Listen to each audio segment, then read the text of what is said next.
Hi, and welcome to the Theme Park Trader Podcast with your hosts, Ryan and Dan. Hello. This week we have Craig and Nick from the Diz After Dark Network. They are joining us to talk all things Halloween Horror Nights and about that trip that they took last year where they spent a weekend at the Universal Orlando Resort to experience Halloween Horror Nights. Incredibly useful for us as first-timers to the event later this year, well, next month, I should say. But it's a really, really good show. We love talking to those guys and enjoy the podcast. Each of us has a dream, a heart's desire. It calls to us. And when we're brave enough to listen and bold enough to pursue, that dream will lead us on a journey to discover who we're meant to be. All we have to do is look inside our hearts and unlock the magic.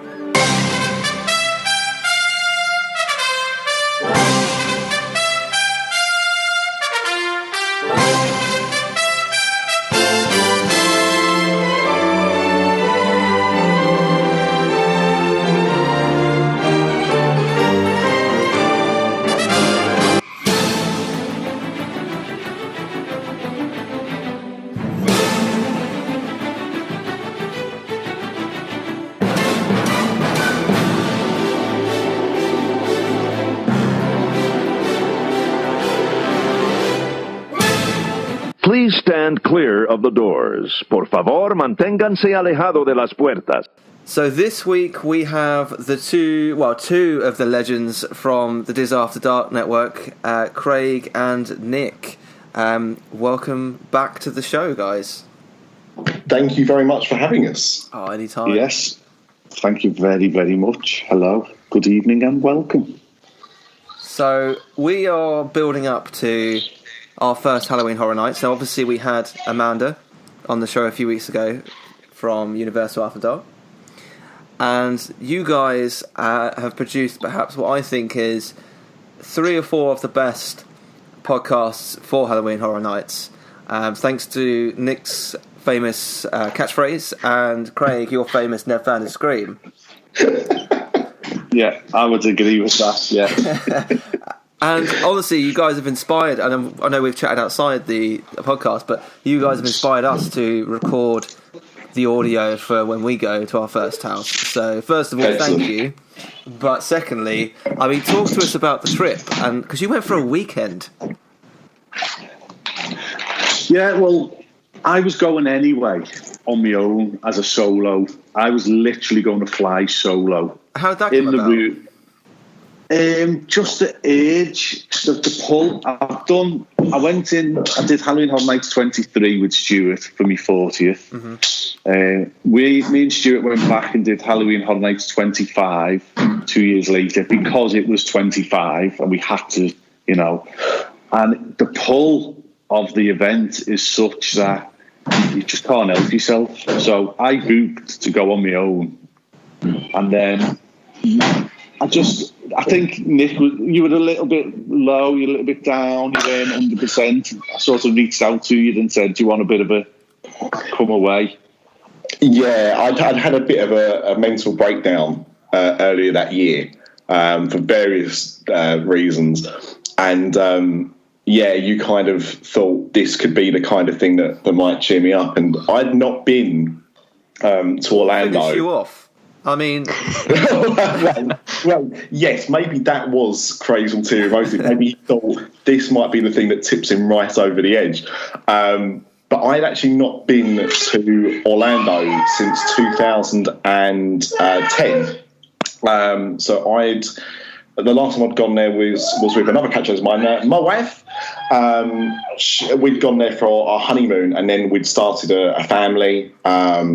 I just hadn't managed to kind of go back. So I'd not been for an awful long time and was really eager to, but obviously we couldn't make it work. And Craig obviously approached me with this idea of going away for the weekend. And I thought, well, it's not a long holiday, so maybe, just maybe, I'll get away with it. And when I had approached my wife with it very, very cautiously, to see what she thought about it, she was elated. She was more than happy for me to go. Get out. Enthusiastic. Yeah, exactly. I mean, thinking back on it now, I do think, why was she so eager for me to go? But no, in all seriousness, I'm very lucky, and Craig is as well, in that we both have wives that are quite happy for us to go on these weird excursions without them, because we'd done Halloween Horror Nights for one night back on that last trip in 2010. We'd got in one house. My wife didn't really like it that much, and when we tried to approach the second house, which was, I think, about Hades, there was like all this dry ice as you walked in and you couldn't see anything, and she was like, I can't do this anymore. Yeah. So the rest of the night we spent in scare zones and watching Bill and Ted. And so my experience of Halloween Horror Nights had been great, but she would never go back to it to do it properly. And Craig's wife, I believe, is exactly the same. She will never go, ever. Yeah. And I beg her to go every year. And I think the rules that we both had, I definitely had anyway, was that I could go to Universal and I could go to Halloween Horror Nights and I could do all the things that were there. I was not allowed to step into a Disney theme park. Oh, right. Okay, they were set down, were they? That is the conditions. So you can go. I'm more than happy for you to go. But if you dare try to go in a Disney theme park in Orlando without us, then, there'll be repercussions. So... point where you were tempted? The only, and we had talked about it a little bit, hadn't we, Craig? The only thing that was tempting me really at that time was Pandora had just opened. Yes. And I'm not a massive fan of Avatar. I agree with a lot of what people said in your episode, the customer's always with. But the appeal of that Flight of Passage attraction was really big. And we did look at what the gate price would be for like a one-day ticket, and to be honest, it just wasn't worth it. I think if you're not going to be doing Disney for a few days at least, the ticket prices are very, very expensive to go in for like the day. Yeah, they are 100%. So, I mean, basically, we got the flight sorted. Nick was flying in from London. I was flying in from Manchester. I got into Orlando 3 hours earlier than Nick, so I walked around and filled the rings on my Apple Watch for 3 hours. And it was a weird, because we've met before, we've met for a couple of hours down in London, but there's a weird little knot in your stomach where what if he walks off this plane now and he's got a welly on his head and we're not going to get it, you know what I mean? Yeah, and it's a big deal, wasn't it? Because, I mean, obviously if you've only met maybe once or twice for a couple of hours, you do a podcast together, to spend a whole weekend together and not to go well, as it potentially could have done, is quite a risk, isn't it? As soon as, and I'm not going all feminine or not, but as soon as our eyes met, and we knew it was going to be all right. Basically, we knew it was going to be all right, and we got out of the airport. We had Nick had arranged to pick up. We got dropped off. We threw our bags into the hotel. We went straight to Halloween Horror Nights, and we didn't have time to think, did we? Really, what are we doing? The underlying thing was laughter. We just making each other laugh and just having a giggle. Yeah, I mean, it started off a little bit when we checked into the hotel, because there were a few assumptions that we were actually more lovers than friends. Yeah, so that kind of gave us a bit of a giggle at the start. But I think that's going to happen to us, actually. That is the concern. Well, the other thing that was quite funny as well is that we'd obviously been talking about this trip leading up to it, and we said that it would be ridiculous for us to go all that way to do an event like that and to not, as people that record podcasts, not record any audio. Yeah. So we decided from the get-go that we would record some audio. Now, we hadn't really decided how much we were going to record, but just that we would do. So as I'd spoken to you outside of this podcast about your trip and about, what microphones I bought and how we recorded stuff, we started pretty much from the get-go, didn't we? Like, once we got the bags off and we was making our way to the park for the first time, that's when we started recording. And we thought, we'll record a little bit of us chatting around the parks, and we'll record some audio from the house. Craig, I think, his dinner's ready as we're recording this episode. I love that one. But so we weren't really sure how much content we was going to get, and I think because we've been speaking for so long and doing podcasts for so long, we talk a lot. Yeah. We talk a lot more than most people. You do see a lot of people in theme parks when they're queuing up for things, looking at their phone or playing on games, not really kind of socialising. We were chatting the whole time because we just could. So it meant that just because we were talking, well, why not record it? And if there's anything that's good from it, we'll use it. And so we ended up recording, I'd say, a good 50 or 60% of the trip. Wouldn't you say, Craig? Yeah, lots. I mean, we just turned the recorder on and just recorded, chatting, nonsense, whatever, what was coming into our head. On the first night, it was brilliant because Halloween Horror Night, it was dark. So we got a chance to walk in. Now, as we're walking in, we bumped into Darren and Nina from UUOP, which was quite such a random thing. We've made no plans to meet these people. Yeah. We know of them. We bumped into them. We walked in with them. Darren went and got himself a pint. Cheers, mate. And then he said to us, "So have you got express passes for tonight?" And we said, "No." And he said, "All right, see you later," and just got off. That was it. Yeah, he went off to a house. He did recommend a house to us. But because there were quite a few big IPs last year, as there are this year. In fact, arguably stronger this year. So he was like, right, what house should we do first? And we decided to go and do The Shining. Yeah. Now, and I think I might have mentioned this on the episodes, but I'd never seen The Shining. But it's one of those kind of films that is it's been so ingrained in pop culture and that kind of zeitgeist that although I've not seen the film, I was very aware about a lot of the famous bits from the film. So like the girls and the elevator with the blood and stuff like that. And obviously here's Johnny. So although I didn't get the whole context of the house, I knew enough that I thought it will be all right. And I was absolutely, and this is not going to reassure you, but I was absolutely petrified going in that first house because I became more scared of Halloween Horror Nights because of how my wife was than how I think I actually was about it. Yeah. And so I was dreading going in. And for some reason, now for listeners that have never seen Craig is about 7'4". He's a huge lad, and I'm 5'8". And he insisted I go in front of him. So smart man. I already don't want to go in the house, and yet I've come here for the whole weekend to do these houses. And then I'm being pushed in front, not knowing what's going on. And as you heard, and anyone that's heard our episodes of Universal After Dark would have heard, every time somebody scared me by jumping out in front of me, I just went, "No, thank you," in the most kind of British way possible. And it really wasn't what I was.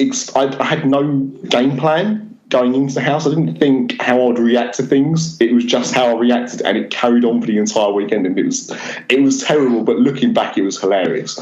And once I'd done that first house, and I kind of got a bit of the vibe, I thought, okay, this is not going to be easy, but we're here to do all the houses. We're going to do all the houses. And then that first night, we started to go across to visit the next house. And there was a power cut in half the park. Yeah. And so we kind of were then, because then I think 3 or 4 houses went down, Craig? Yeah. All around the Simpsons area of the park went dark. So we were walking through the Aliens scare zone, which was called Invasion. And there was a sea of humanity swept over us. And I was like, this isn't right. What's going on? And we get round to Bill and Ted, where the Blumhouse was, and Hive and Scarecrow the Reaping, and it was cordoned off, and it was all in darkness.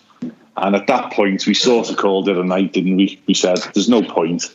Well, yeah, because the other thing as well is that I'd got in later than Craig, so I didn't arrive, I think, through customs and immigration until about 6:30. And I think by the time we'd kind of got driven to the hotel, dropped our bags and things like that, I think we got to the park about 8:30, 9 o'clock. Yeah, something like that. And by this time, because we'd had to queue up for the Shining for quite a bit of time as well, it was getting close to midnight, which, although wasn't late, you've got to remember that we were still in British time and we'd not had any sleep. Yeah, so you're talking like 5 in the morning, really. 5 in the morning at that point. So we decided to call it a night. We went back. We both slept like babies, didn't we? Yeah, in each other's arms, basically. We were in separate beds, but that wasn't my choice. But we got up. I think we both woke up around about 8 a.m. Yeah, and so we was like, right. We felt fresh as daisies. So we thought, right, let's get washed and let's hit the parks. And we got to the parks for early opening, and then started off. But because by that time our body clocks had kind of adjusted a bit more, so it was the next day was an absolute breeze. And we'd spent all day in the park. Left there about 2:30, 3 o'clock. Had a pint on the way out. I went back to the hotel, had a shower, changed into evening clothing, and went back for Stay and Scream, didn't we?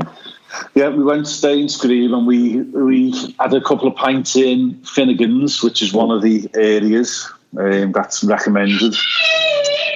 And that's right in the middle of the purge zone. It was last year. So you come out of there, I think we were able to knock a few of them out, Dead Waters and Fallen. It's strange being in the park in daylight for Halloween Horror Nights because all the sound effects are playing, some of the fucking machines are going, but it's not really scary. That might be a good way to introduce us to it then. Yeah, I think so. I mean, the thing, and I think Amanda mentioned it when she was on a few weeks ago, that the only problem with Stay and Scream is that because it's so bright outside still, because the sun is still in full effect, that you go from bright daylight into almost pitch black houses. Yeah. And so at that time of day, it's much harder for your eyes to adjust than when you do it later in the evening. What have you ended up doing, boys? Are you just doing the one night, or? Yeah, because really, although we're there for 11 nights, we are so busy.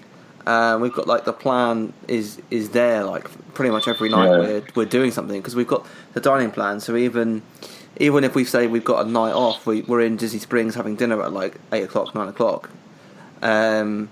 So yeah, I think we've just got the one night for now. But I mean, going back to your first night, because I've never gone to a theme park the day I've arrived. But you guys went straight there. I usually probably go to sleep about 11 o'clock, I would say. But how was were you not absolutely shattered by the time you got to the hotel?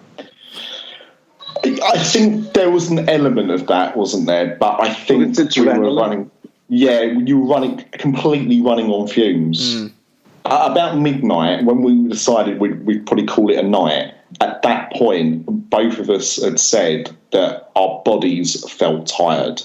Whilst I wasn't like about to drop down on the ground and fall asleep, my actual body was starting to feel the effects. It was getting quite achy. Yeah. But up until that point, it was the adrenaline getting you through it. And I think the other thing as well is that, you're there for 11 nights in total, like your entire Orlando trip, which is very sensible. We were there. We flew in Friday. We were flying back Monday early evening. Yeah. So we were obviously fully aware time was limited. Yes, you had to do it, really. Yeah, that's it. I mean, I think on reflection, did we need or should we have gone to Universal that first night? Considering the amount that we got done, probably not. But then you weren't to know there was going to be a Power Cup. Exactly, and also we paid for our tickets, hadn't we? So it would have been silly not to have used them at all if you paid for them. Yeah. But I mean, you know, we're planning to do this again, and so because we've done this once and we know what it's like, we are preparing ourselves better for it to happen again. Have you trumped up for the express passes? No, not as of yet. I think what we're going to probably do is judge it on the day, see how busy it is, and go from there. Because that day we're at Universal all day. You're definitely doing stay and scream then, aren't you? Oh, 100%. We need to get to the Stranger Things house. Yeah. So wherever on the map the Stranger Things house ends up being, it might be out now, the map, I don't know. Get to that. It might be, hopefully it's at the back of the park if they've got any sense, but The Shining was basically at the front as well, wasn't it, when you walked in? Yeah. I mean, definitely get to the staying screen, definitely get a pint inside you and a bit of food inside you in that hour of deadness. Take the time to get the load off your feet and just chill out.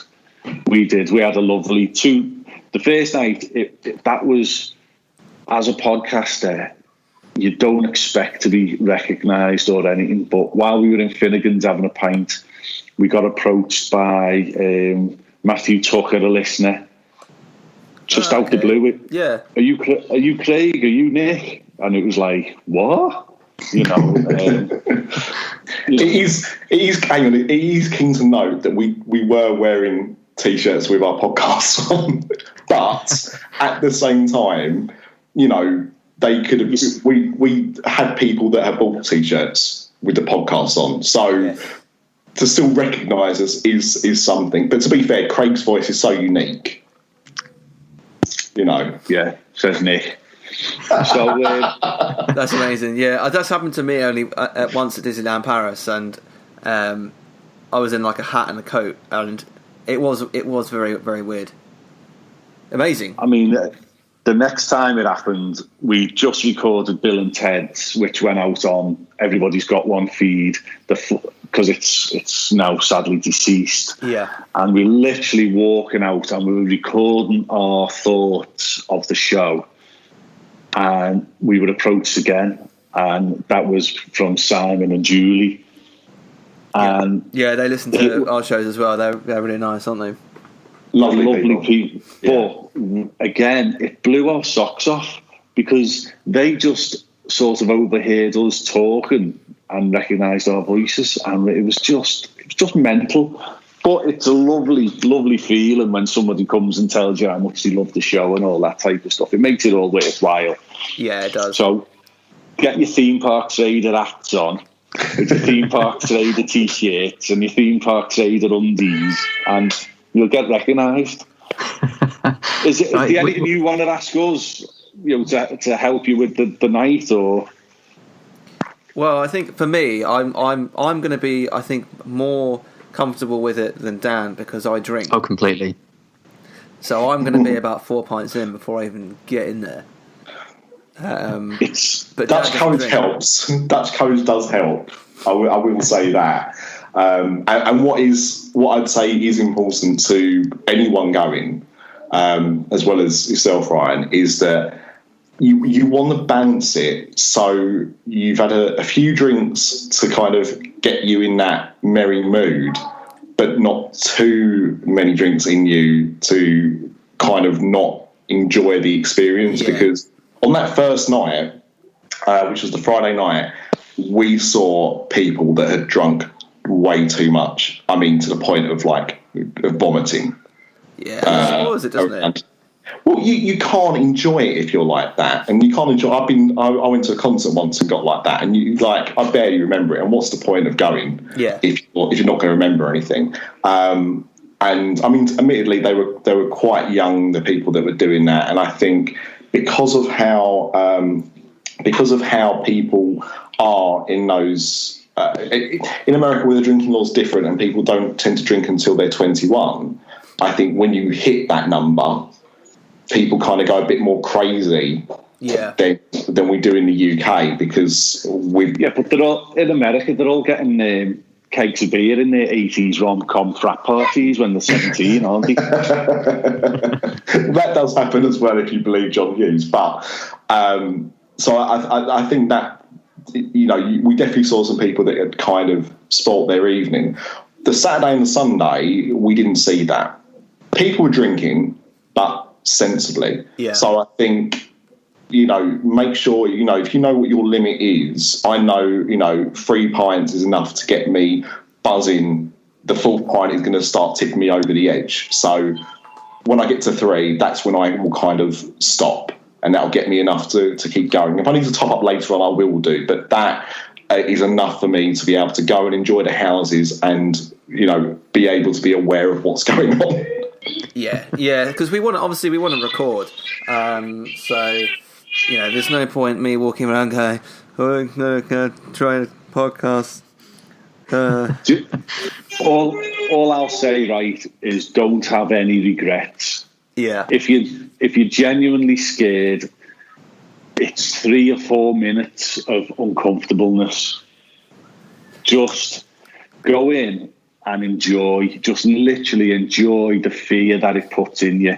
Because when you come out, you feel 1,000,000 foot tall. You've just achieved something. I constantly fall for the sucker punch, where they draw your attention to something, and as you come round the corner looking at something, there's a 10-foot monster round the corner, and I will jump out of my skin, physically jump off the floor, don't I? Literally.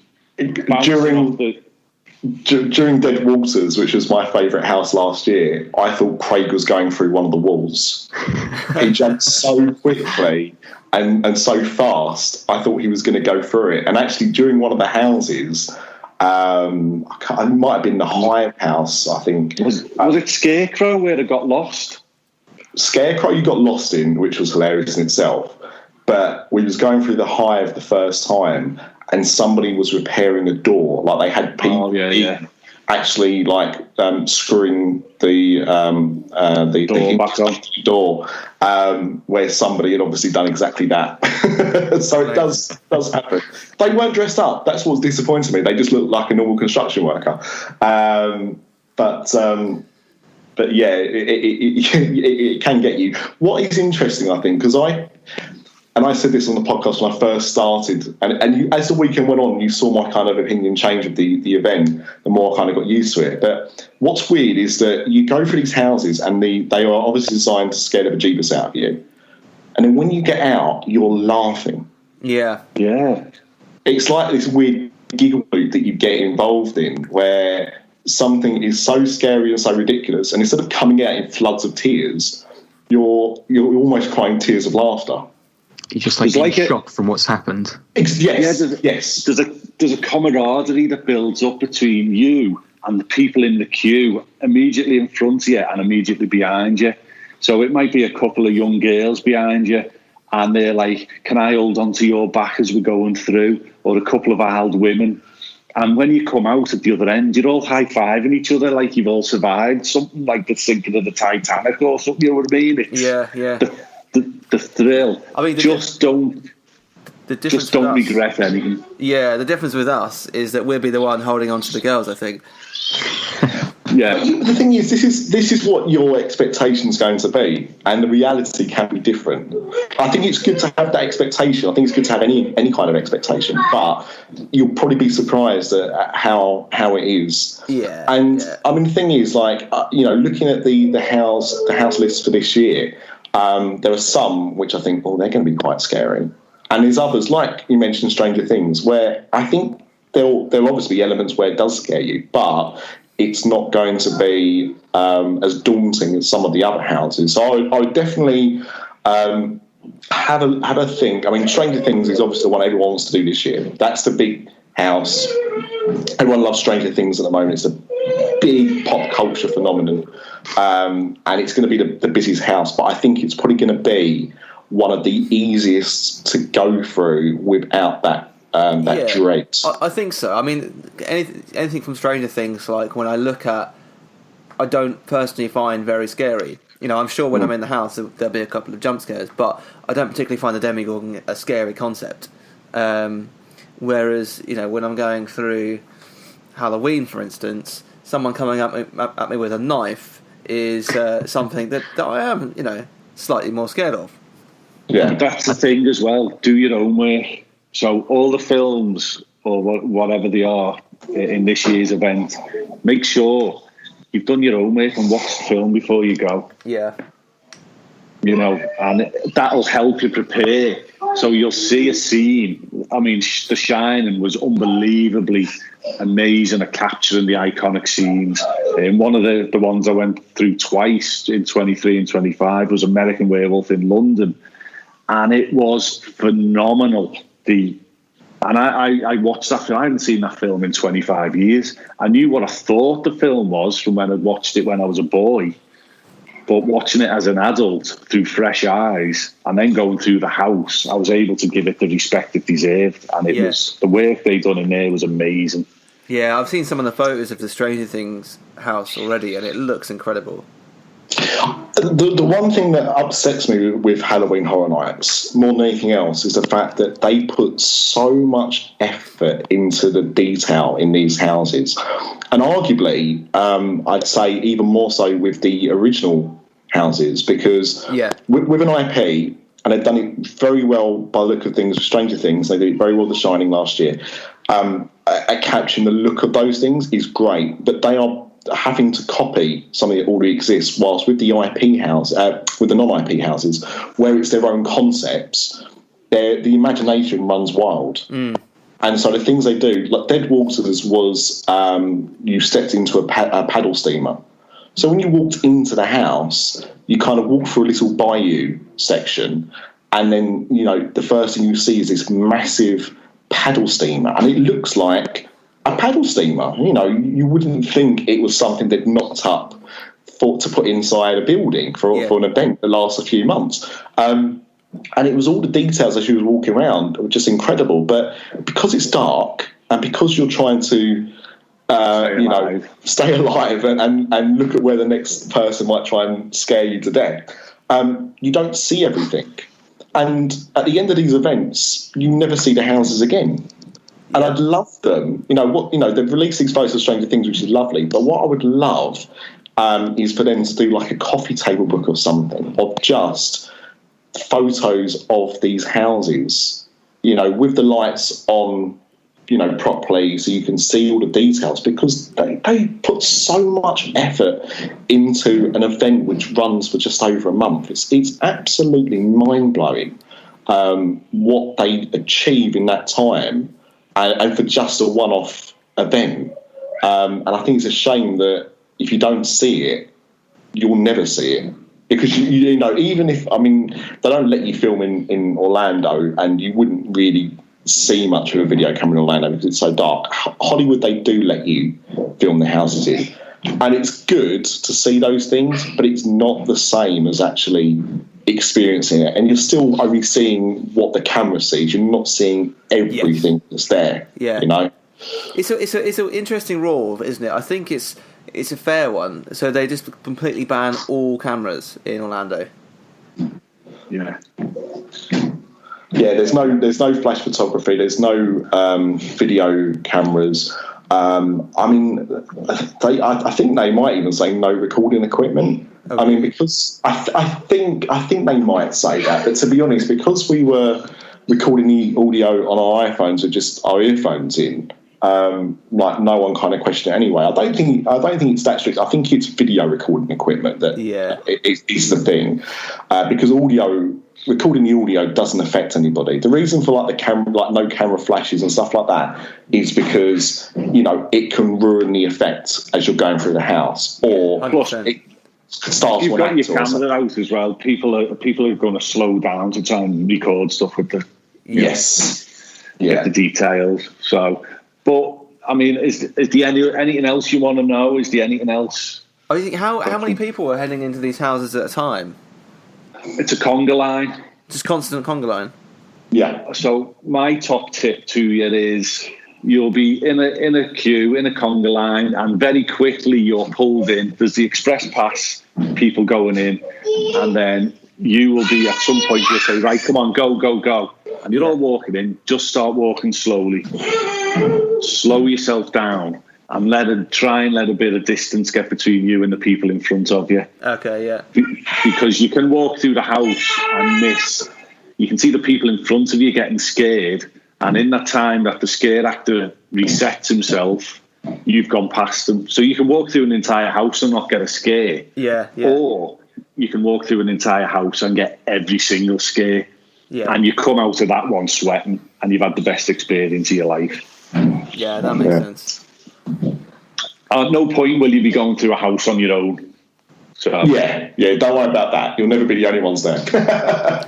And, I mean, I don't know what they've got planned this year. What I will say is I went through the Page House in, I think it was 25, and this girl come out of the darkness, just dressed in civilian clothing like me.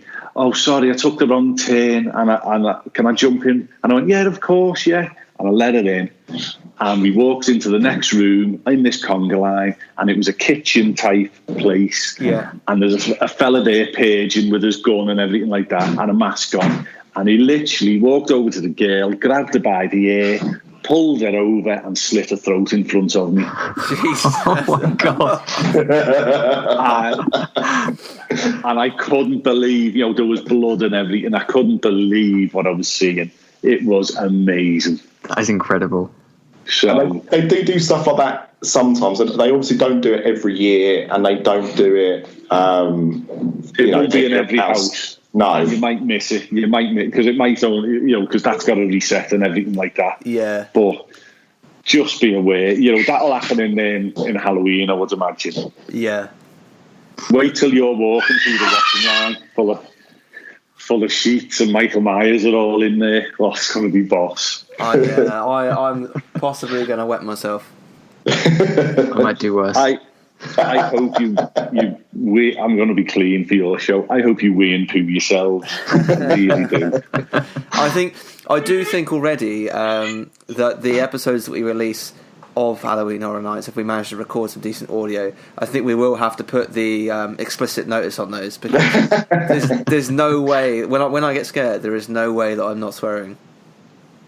Well, I mean, the other thing that we haven't really touched on too much is the second element of Halloween Horror Nights, which is the scare zones. Yeah. So I know Amanda talked about those on her episode with you as well, but the scare zones are literally that. They're areas of the park that are themed to whatever franchise or concept they've created, and you walk through them. They're all outdoors. There's nothing enclosed, and it's people walking about. They're generally not particularly scary, and they're less scary the earlier you go through them. So Craig mentioned the Invasion earlier, which is like a 50s B-movie alien type one they had last year. And you walk through it when it was still daylight, and it was bloody awful because it was too bright for there to be any attempt at a scare at all. And also, I mean, the aliens were obviously 50s B-movie aliens, so they're not particularly scary at the best of times. You know what I mean? Yeah. So scare zones are very good if you want to take a bit of a respite from the intensity of the houses, because it's a completely different kettle of fish. They're really fun, and they're really well themed generally. They've done the Purge as a scare zone, fairly recently. That was always quite a good one. Took up quite a lot of space, but they are fun to kind of walk through. So I would, your time is limited. The houses are the main attraction. And so that's what you really want to focus on. But I would also recommend going through some of the scare zones. The Chucky one will probably be a highlight this year, I imagine. The Chucky one's the one I'm most looking forward to, because I'm a big fan of that franchise. Yeah, and I mean, they've done Chucky before at previous events, and there was one that was quite notorious that was called, I think, Chucky's Insult Emporium, which actually led to it being pulled from the event and Child's Play being banned for a few years, because it was basically a Chucky puppet that was insulting members of the public.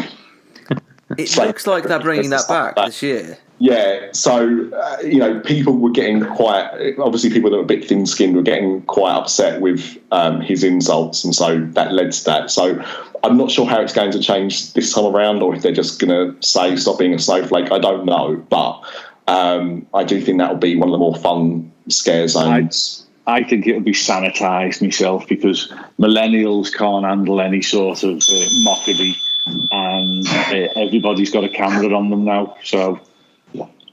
If he's ripping people to pieces, it'll all be getting videoed, so... But that's his character, isn't it? I think it's unfair to not make him do that. I wouldn't be surprised if he's not reading sound bites from the films. Yeah. Like catchphrases. It could be, or it could just be, they kind of give him a list of, right, these are the kind of things you can say, and these are the kind of things we don't want you to say. Do you know what I mean? Yeah. And maybe not be... it could just be like not being quite as edgy, and I think that's a fair compromise, because no one really wants to feel upset at an event. So I'd go with that for a happy compromise. There's a scare zone for a film called Killer Clowns from Outer Space. Yeah. Which I don't really know too much about the film. I know some concepts about it, and I know the design of the clowns, and that looks quite fun. And even though there's not, clowns do scare people, they're not really, don't look that scary to me as some of the clowns do. So I think that should also be quite a fun scare zone to walk through. Yeah, because they've kept the design from the original movie, which when you watch back now isn't particularly scary. So no. It's I think that one will be okay as well. Yeah, it's more of a comedy horror, and I think those things always kind of go down well. There is a show that's going on this year. It's happened the last few years on a much smaller stage, but the Academy of Villains. Yes. It's been moved over to Bill and Ted. Now, I like the Academy of Villains. I think they're very good. It's for those that don't know, it's like a dance crew. Think of something like Diversity, really, but with more of a kind of horror gothic kind of stance. The dancing is street dance, but the costume and the theming is different. This year they're being given what used to be the Bill and Ted stage. It's a much bigger stage in an actual kind of theatre. Before it was just a street performance, really, with them on a slightly elevated stage. So it should be a really good show. But what I would say is, because you're going for the one night and you're not having express pass, it's something that I would do if you feel you want to, or you've got time to, because you've done some of the houses really quickly. I don't know how long the show lasts. Bill and Ted used to last about 20, 30 minutes. It's probably going to be along that kind of... I'd do it at the end of the night, the last show, if you're going to stay that late. Yeah, it's good to do, but to be honest, it's just a side attraction in the event. The main attraction is the houses and stuff. Those kind of things, like Bill and Ted as well, were for people that, had gone to the event multiple times. You get a lot of people that go for, many, many times over. Yeah. Some people buy passes that you can go to every day, and I know some people last year went to nearly every night. That's not, even if I could, that's not what I would do. I just think after a while it would lose its appeal a little bit. Yeah. But some people love it like that, and so having shows on like Academy of Villains gives you something different to kind of break up the night. But with one night, you're kind of a bit pushed for time. And the other thing I'd say about express passes is I can't remember how much they were last year, Craig, but you can buy them in the park, can't you? Yeah. They have like carts that sell express passes. Okay. And I think, I want to say like roughly it might have been like $100 or something. And what an express pass does is it gives you a pass to every house. So it's not the whole night you can use it as many times as you want. It is every house you can use your express pass in once. Right, yeah. Which, to be fair, that's what all we kind of use it for. Yeah, exactly. You're not going to have, in one night, you're not going to have the time to go back and revisit houses multiple times. Yeah. What night are you going? Sunday. Sunday, isn't it? Sunday. I mean, Sunday was probably the quietest night, wasn't it, Craig, when we were there? Yeah. So, by Sunday, because we had the Express on the Saturday, we've done the Shining on the Friday, by Saturday, we'd done all the houses at least once. Some of them I think we'd gone back into. We did definitely The Shining again on Saturday. And so on the Sunday, it was just going back through a second time. Yeah. And so we didn't have the kind of the pressure then, and the queues were much shorter on Sunday. Stranger Things... Go on, Craig. What date are you going on? What date? Yeah. The date, let me have a look. Because I've got all the prices up here for Express. It will be the 20th. No, sorry, September. the 21st. 21st of October. Yeah. $109.99 per person plus tax. Okay. Now, did we buy the Express? We bought the Express in the UK, didn't we, Craig? Yeah. As part of the ticket. It's obviously a bit cheaper if you buy it from the UK because we do get better pricing. But yeah, I think it's either 10:30 or 11. They half the price of the Express Pass. So if you go to the event and you're like, we're not going to buy the Express Pass, which is fine, and you're down on that Sunday and you think, actually, it's busier than we thought it was. We've only been able to do like 3 or 4 of the houses, and we want to try and get as much done as possible. They do reduce the costs of the Express Pass. Yeah. So that's something to bear in mind. That as it gets later on, if you think no, I think we might need to do this now, then that's the best time to buy it. I think sorry, Dan. I was just going to say, I think that's what we were planning on doing, wasn't it? We thought about the Express and we thought, well, we can play it by ear and see how busy it is, because we know we're going on a Sunday and we know that Sunday's kind of a bit quieter than usual. Yeah, I think the other thing is the Sunday, I think it's the second to last night we're out there. So it's like, well, if we've got money left over to spend by that point, we might just get the Express passes. Yeah.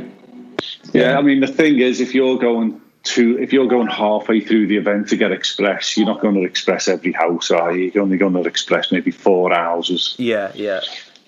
So you have to weigh it up. Just judge it get a feel for it. Yeah. I think we're by that point. Okay, do we have the money to buy an Express Pass?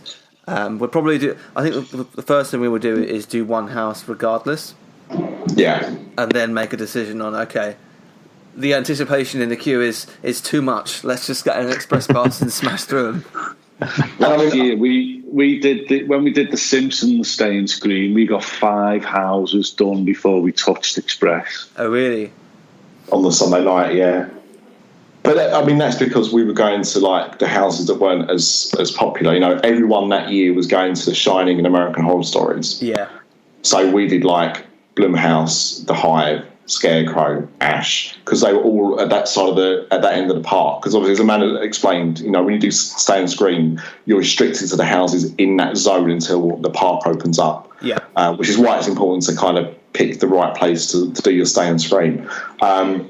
I would say the other thing to kind of consider, as you say, the event would have been running for a few weeks by that point, is get an idea online on what people are saying.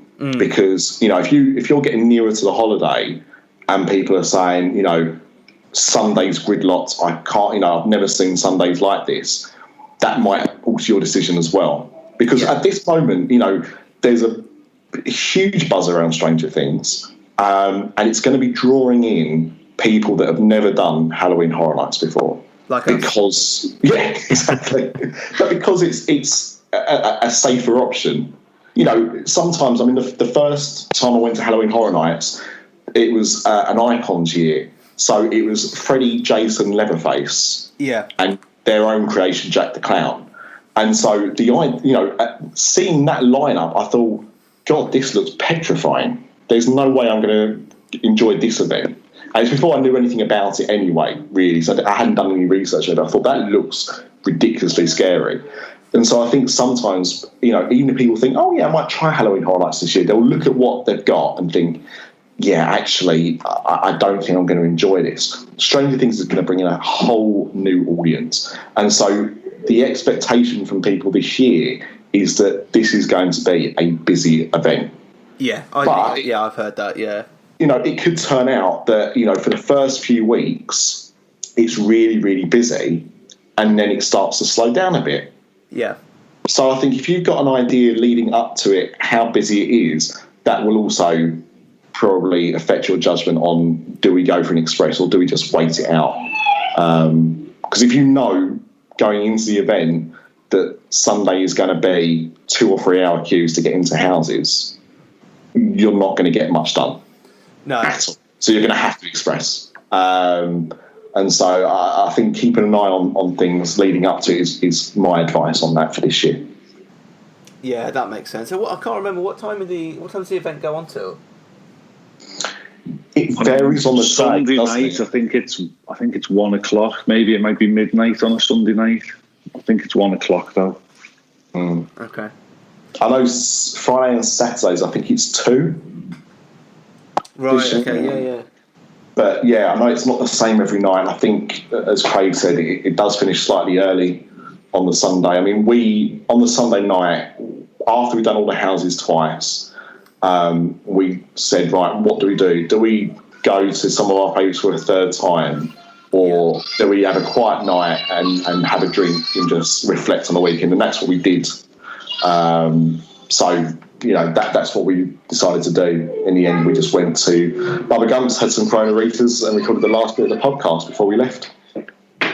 Amazing. It sounds good. I am looking forward to it in a very weird... in a weird kind of way. In a weird kind of way. But, I think that talking to you guys and talking to Amanda has definitely helped build our expectation up for the event. And I'm definitely looking forward to it more now after these conversations than I was before. I don't think it will help on the night, but it's got us to buy the ticket. So look, as I said, I was the one that was the most apprehensive about going to this event. I was the one that didn't want to go to all these houses, and I was the one that I thought was going to be most petrified. And I'm buzzing to go back. Yeah. I'm not going back this year, but I'm buzzing to go back in the future. We're planning to go next year as the podcast.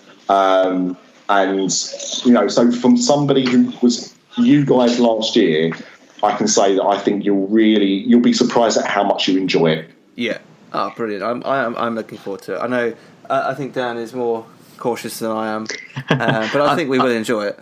Yeah, I'm nervous about it, but I think I will. I think I'll enjoy it. Hopefully, fingers crossed. Maybe. Well, thanks, guys, for coming on. As it's always a pleasure talking to you. Before you go, please feel free to plug as many of your shows as you want to. We've got too many to plug. I mean, what I would like to plug is, Amanda was on from Universe After Dark. For Universe After Dark, for episodes 33 to I think it was 36, is when me and Craig went. So, we are very biased. We love those episodes, and we listen to them back, which is very rare for me to do. I don't like listening to my own content very often, but because it brings back those memories, and because of the chats we were having, it's just a great listen. So, I'd like to push those. We do have a Disney podcast, is After Dark. It's like Theme Park Trader, but not quite as good. But don't let that put you off. So, please feel free to check those out. I can back up your point there. Those few episodes of Universal After Dark, although the whole show is fantastic, I think it was great for us listening to those episodes, and they are incredibly funny as well. Those few. Thank you. Thanks for having us, guys. Thank you very much. Anytime. We'll catch you guys later. So thanks again to Nick and Craig. As they mentioned, go and check out their shows. Not just Universal After Dark and Disney After Dark, but all of their other shows as well. They're all really, really good. We love and enjoy all of their shows, and definitely go and check them out. As to where you can find us, we're on our website, themeparktrader.com. We're on Twitter, Facebook, Instagram, Snapchat, Theme Park Trader. And if you want to leave us a lovely little 5-star review, please do so. We'd massively appreciate it. You can search for us on iTunes, Theme Park Trader, and leave us a review. So thank you very much for listening, and we will see you next week. Ah, there you are. And just in time. There's a little matter I forgot to mention. Beware of hitchhiking ghosts. They have selected you to fill our quota, and they'll haunt you until you return.